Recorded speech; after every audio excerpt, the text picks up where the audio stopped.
Cuando comenzó sus estudios y su carrera política, pensó que iba a llegar a ocupar este cargo tan importante para nosotros, ya como vicejefa de gobierno de la ciudad y bueno, ahora como vicepresidenta de la Nación. Si fue algún factor fundamental o si fue como una idea que se fue gestando durante su carrera. No. Si fue una meta. La verdad que nunca lo tuve como objetivo. Yo cuando empecé a estudiar Relaciones Internacionales en la Universidad de El Salvador, sí, la idea fue meterme en una carrera que juntara como dos cosas muy importantes para mí, digamos, que tenían mucho que ver con mi ser, con mi personalidad, con mi temperamento desde muy pequeña, que era por un lado la vocación de servicio. Yo trabajé desde muy chica, siempre muy ligada al tema de pastoral social, digamos, dentro de la iglesia. Y después el otro tema que me interesaba mucho, que era el poder conocer las culturas, las diferencias, la diversidad de todos los países del mundo, de todas las regiones del mundo. Me encantaba viajar, me encantaba, tenía mucha curiosidad, sigo teniendo mucha curiosidad por las distintas culturas, las distintas tradiciones, los idiomas, bueno. Entonces, bueno, Relaciones Internacionales era como un poco la mezcla entre la política y lo internacional. Y por ahí pensaba, bueno, si termino la carrera y me sigue interesando y me puede llegar a interesar la diplomacia, por ahí me puedo hacer el curso de ingreso al ISEN y meterme en Cancillería, o si no, veré. La verdad es que cuando terminé la carrera me di cuenta que diplomacia no me convencía demasiado, porque lo veía como muy formal, muy estructurado, con menos libertades, digamos, y yo soy una persona que con mucha necesidad de defender mi libertad. Sí. Y entonces decidí meterme, ir abriendo mi propio mercado de alguna manera, porque las relaciones internacionales o las ciencias políticas en aquel entonces, cuando yo terminé la carrera en el año 88, no existían como ahora, ¿no? Que son carreras mucho más conocidas, que hasta empresas contratan a chicos con esa carrera.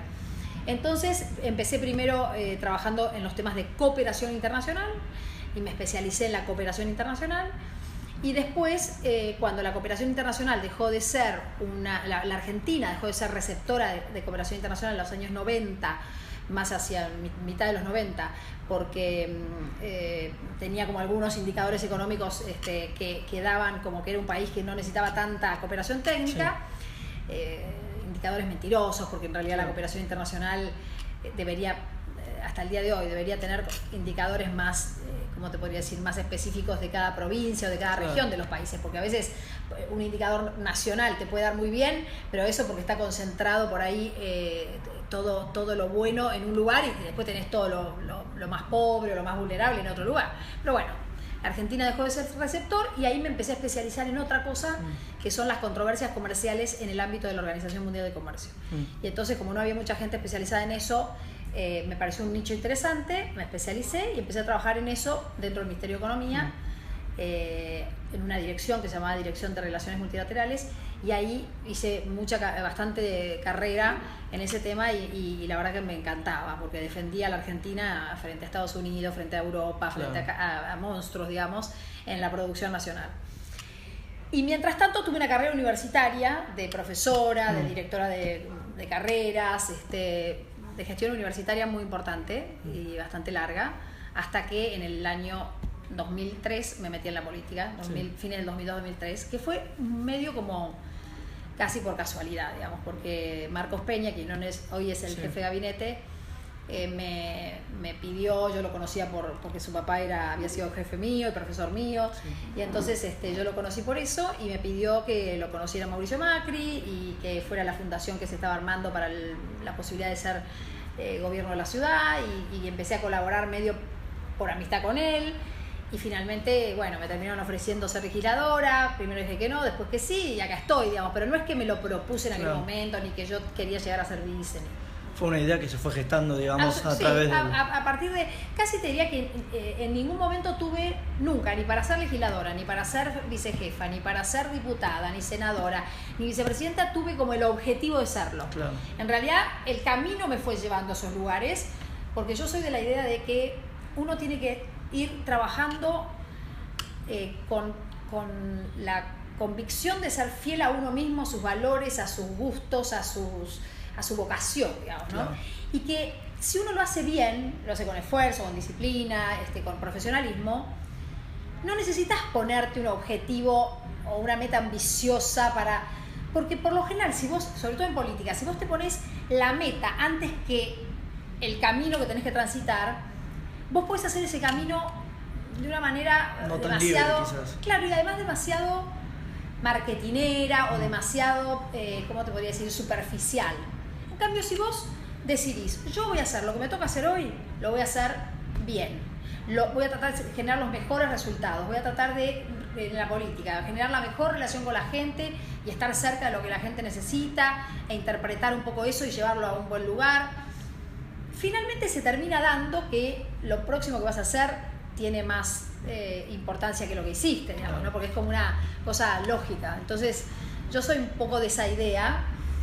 Hay distintas maneras de llegar a estos lugares, pero bueno, la mía fue así. Claro, bueno. Y una de las preguntas también que teníamos pensadas con los chicos es, relacionada a lo que estábamos charlando, si para usted cree que es más difícil ser mujer en este ambiente de la política, bueno, y si también de una forma se está volviendo como una tendencia positiva también para la sociedad que muchas mujeres estén representadas en altos cargos, como bueno, es su caso, el caso, por ejemplo, bueno, de Hillary Clinton, otro caso importante como el de Theresa May o Merkel, que se podría decir que en el último tiempo ha habido un crecimiento. Sí. Mira, yo creo que difícil es, porque definitivamente uno lo ve tanto en el sector privado como en el sector público, un fenómeno que es bien claro, digamos, las mujeres por lo general en las escuelas, en los colegios secundarios, en la universidad son las primeras que terminan la carrera, las que tienen mejor nota, las abanderadas, más aplicadas, mucho más ordenadas, disciplinadas, estudiosas, ¿no? Bueno, dedicadas. Sin embargo, después, cuando vos ves puestos directivos de empresas o del sector público, no llegan tanto las mujeres y llegan mucho más los varones. Entonces, yo creo que ahí hay, incluso los sueldos, se ha comprobado en todo el mundo, pasa lo mismo, que los sueldos para la misma tarea son menores para una mujer que para un varón. Entonces, hay sí una situación todavía de desigualdad en ese punto, siendo que la sociedad está compuesta por 50 y 50. Entonces, todavía tenemos que hacer una evolución en ese sentido. Tal vez en algunas materias o en algunas carreras o en algunas profesiones u oficios la mujer siempre tenga una diferencia en relación con el hombre, de ser menos, pero también puede pasar que en algunas otras digamos, vaya haciendo que las mujeres son más, ¿no? Entonces claro, esto va a ir equiparando. Yo creo que la presencia de la mujer en estos cargos es muy importante, pero con una salvedad. Siempre y cuando la mujer ejerza su liderazgo femenino, su componente femenino, digamos. Claro. Porque no es que solo por tener mujeres vamos a mejorar la calidad de vida, por ejemplo, en la política de los ciudadanos, porque hay mujeres tomando decisiones y se integra con el hombre y entonces se mejora la decisión, se mejora el impacto de esa decisión porque es una mirada más completa.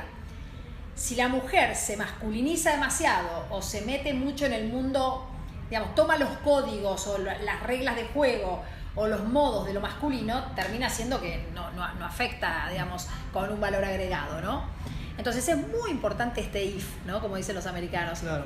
Digamos, si realmente uno quiere impactar bien digamos, en las decisiones y que se note que hay un componente femenino que empieza a tener lugar, bueno, entonces ahí sí yo creo que la propia sociedad va a demandar más mujeres en todos los lugares, ¿no? En cualquier lugar que sea jerárquico. Entonces yo creo que hay, por ejemplo, componentes de lo femenino que son muy claros, la capacidad de empatía, la capacidad de mirar a largo plazo, de ver los procesos, de no tener tanto, como dice el Papa, la dimensión espacial de la política, sino más la dimensión temporal, porque lo espacial es el espacio, es esto. Exacto. Hoy, en este momento, entonces nos repartimos el poder y peleamos por el poder, ¿no? Como hacen los machos alfa, digamos, en el mundo animal. Pero si nosotros le ponemos una dimensión temporal a esto espacial, todo empieza a tener otro sentido, porque la decisión que tomamos hoy impacta en el mañana y entonces vamos a pensar mejor qué decisión de distribución de poder vamos a hacer, ¿no? Entonces, hay muchas cosas de lo femenino, la integración de muchas cosas que son distintas, que es una cosa muy del mundo moderno, la diversidad, ¿no? Entonces, la pluralidad. Bueno, ¿quién puede integrar mejor? Y la verdad que lo femenino tiene esa capacidad. Y fíjense que yo digo lo femenino y no digo la mujer, porque justamente a veces eso femenino lo pone en juego más un hombre que una mujer. Claro. Me ha pasado de verlo en alguna reunión, me ha pasado de verlo. Entonces, es muy importante para las mujeres que van llegando a lugares jerárquicos no olvidarse nunca que este componente de lo femenino tiene que estar en juego. Yo lo veo mucho en María Eugenia Vidal, no porque sea de mi partido, digamos, pero claramente lo veo como un ejemplo, como una mujer que, teniendo un lugar muy difícil, que es la gobernación de la ciudad, de la provincia de Buenos Aires, que ha sido siempre un lugar muy masculino, ella ha podido hasta ahora, digamos, ponerle ese componente de lo femenino y hacer una tarea digamos, de firmeza, pero también de sensibilidad especial, ¿no? Claro. Entonces eso me parece que es muy importante. Bueno, y para cerrar, una de las últimas preguntas que teníamos... Perdón, ¿puedo sacar foto? Sí, cuando quieras. Bueno, una de las últimas preguntas que teníamos con los chicos es si cree que la formación académica es un rol fundamental para llegar a este tipo de cargos de los que veníamos hablando, o quizás teniendo cierto temperamento o tener convicción para progresar basta, claro. Mira, yo creo que siempre es mejor tener formación académica para cualquier cosa, porque es un plus, digamos, si vos nunca te va a restar la formación académica, ¿no? Entonces, siempre y cuando tu formación académica sea una formación abierta, por eso yo siempre hago propaganda de la Universidad de El Salvador, porque a mí la formación que yo tuve, que fue en la Universidad de El Salvador, tiene esta visión jesuita de la formación, que es muy abierta, muy amplia, entonces te da la posibilidad de tener esa, ¿cómo te podría decir? Esa flexibilidad, la buena flexibilidad, no la flexibilidad de que todo es relativo, sino la flexibilidad de poder entender desde dónde te habla el otro, ponerte en los zapatos del otro y no tener esa cosa de un componente ideológico que te cierra, que te pone en un solo, ¿viste? En una sola baldosa y no puedes salir de ahí, no. Tener la apertura, la capacidad de escucha, de poder integrar cosas buenas de los demás. Entonces, la formación académica para este tipo de profesiones, como son las que tienen alto componente de vocación de servicio y muchísima relación con lo humano, con la conducta de las personas, con todo lo social, es muy necesario que sea una formación con la capacidad de apertura y de, ¿cómo te podría decir?, de matices que tiene la propia conducta humana. Entonces, siempre sin relativizar los valores, porque los valores sí son como los principios que vos no movés, ¿no? O sea, un amigo mío que es político en Colombia, se llama Sergio Fajardo, que fue intendente de Medellín, un tipo extraordinario, que es doctor en matemáticas y luego se metió en la política porque veía que Medellín, en la guerra de los narcos y todo eso, se venía abajo y él le dolía muchísimo eso. Entonces armó un partido, digamos, medio como fuimos nosotros, que salimos un poco de la política tradicional y transformó la ciudad de Medellín extraordinariamente. Y ahora es candidato a presidente en las próximas elecciones, seguramente en Colombia. Él siempre me decía, mira, yo en la política trato de manejarme un poco como en las matemáticas. Los principios son inamovibles. Porque si yo muevo los principios, nunca voy a llegar a un resultado lógico y exitoso, digamos. Pero los principios son inamovibles. Los valores son inamovibles. Ahora, después tengo que encontrar y definir muy bien el problema para poder darle la solución que corresponde, ¿no? Que es un poco el modo de moverse en la matemática. Entonces me pareció interesante eso, sobre todo en esto de que hay cosas que no son relativas, ¿no? Los valores no son relativos. Pero después sí, la flexibilidad de entender la diversidad, que en este mundo es muy